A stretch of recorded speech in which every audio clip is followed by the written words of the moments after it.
आज देशामध्ये जे काय वातावरण आहे, कुठे जावा तुम्ही, जाती जातीचे भांडणं, मराठ्यांचं आंदोलन सुरू आहे, धनगरांचं सुरू, आदिवासींचं सुरू, ओबीसींचं सुरू, ब्राह्मणांचं सुरू, आणि देशाची प्रत्येक जात म्हणते आमच्यावर मोठा अन्याय होऊन राहिला.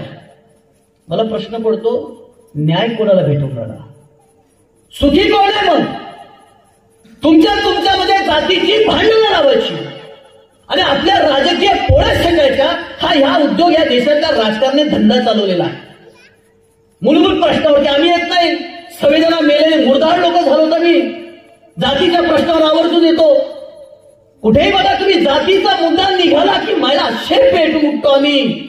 असं रक्त खवळते आमचं जातीचं धर्माचं म्हटलं.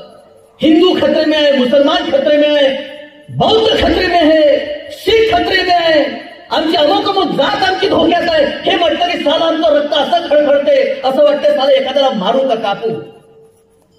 पण दुसरीकडे या देशातल्या मूलभूत प्रश्नांवरती आम्ही बोलत नाही. आरोग्याचे प्रश्न आहेत, तुमच्या शिक्षणाचा धिंगाणा गेला, भट्ट्याबोळ झालेला आहे. या देशामध्ये गरीब सामान्य माणसाचं शिक्षण राहिलेलं नाही. दर्जाहीन शिक्षक तुमच्या मस्तिकी मारणं चालू आहे आणि दर्जेदार शिक्षण श्रीमंतांच्या पोरांना देणं सुरू आहे. सोयाबीनचा भाव 4000 आहे, तुमचं रक्त पेटत नाही. तुमचा स्वत नुसतं खेळ चाललेला, खेळ, भावनांचा खेळ, जातीच्या आणि धर्माच्या नावाने लालच देऊन तुम्हाला गृहीत धरलं चाललं. 1500 रुपये दिली योजना महिलांना, लाडकी बहीण, हरामखोर भावाच्या साले सगळे बंडल.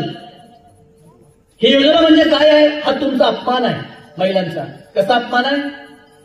पैसे देणं हा अपमान नव्हे, पण अपमान कसा आहे म्हणजे या भावांनी जिंदगी बहिणीला दारात उभं केलं नाही.